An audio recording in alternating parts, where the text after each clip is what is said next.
December 19వ తారీఖున శుక్ర అమావాస్య.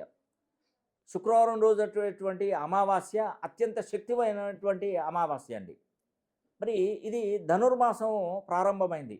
ధనుస్సు రాశిలోకి సూర్యభగవానుడు వెళ్ళినటువంటి రోజు మనం ధనుర్మాసోత్సవాలు ప్రారంభమవుతాయి. అందులో శుక్ర అమావాస్య ఇది ఈ 2025 సంవత్సరాలకు చివరి అమావాస్యగా చెప్పుకోవచ్చు. ఎంత శక్తి అంటే ఆ శక్తిని అంచనా వేయలేమండి. స్వస్తిశ్రీ పరాభవనామ సంవత్సరంలో మరి ఈ శుక్ర అమావాస్య నుండి 4 రాశులకు వాళ్ళ దశాదిశ తిరగబోతుంది. ఆర్థికంగా చాలా నిలదొక్కుంటారండి. మేషరాశి వారు ముఖ్యంగా మొదటి రాశి మేషరాశి. అయ్యో ఏంటండి సార్ గురువుగారు, మేషరాశి వారికి ఏనాడు శని స్టార్ట్ అవుతుందో మీరు మహార్దశ అంటున్నారు అంటాను. శని ప్రభావం ఉన్నప్పుడే ఖచ్చితంగా శని అనుగ్రహిస్తాడు ఖచ్చితంగా. ఎందుకంటే మీరు జనవరి 10వ తారీఖున శని హోమం జరిపించుకోండి.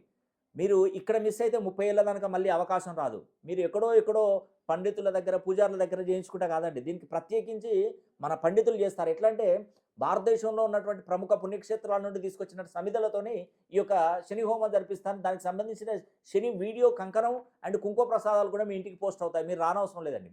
మేషరాశి వారికి పరాభవనామ సంవత్సరంలో ఆదాయం 11, వ్యయం 5, రాజపూజ్యం 2, అవమానం 4గా ఉంది.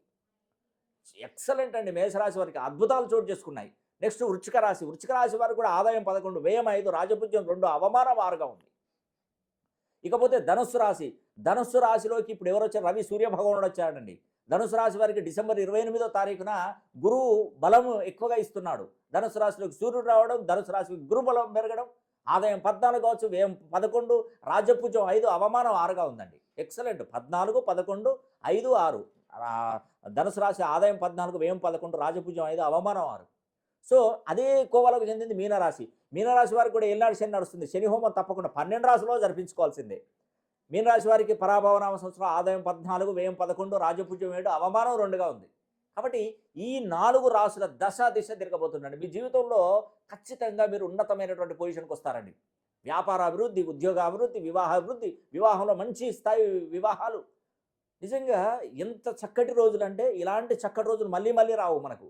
చూడండి, డిసెంబర్ మాసంలో డిసెంబర్ 15లో ధనుసు రాశిలోకి సూర్యభగవానుడు రావడం, డిసెంబర్ 19 అమావాస్య, మరి ఈ యొక్క పుష్యమాసం మొదలవడం, పుష్యమాసము ఈ యొక్క శనీశ్వరికి ప్రతిరూపం, శనీశ్వరుడు అధిపతి అవ్వడం, డిసెంబర్ 20వ తారీఖున పుష్యమాసం మొదలవడం అనేది కూడా ఎంతో అద్భుతం అండి. డిసెంబర్ 28వ తారీఖున 4 గ్రహాలకు గురుబలం పెరగడం, 4 రాశులకు గురుబలం పెరగడం, వృషభ రాశి, కుంభరాశి, ధనుసు రాశి, తులారాశి, సింహరాశి, ఈ 5 రాశులకు గురుబలం పెరగడం ఎంతో అద్భుతం అండి. డిసెంబర్ 30వ తారీఖున వైకుంఠ ఏకాదశి. ఎంత చక్కటి విషయం అండి. ధనుర్మాసోత్సవాలు ప్రారంభమైనవి ఎప్పుడు? 17వ తారీఖు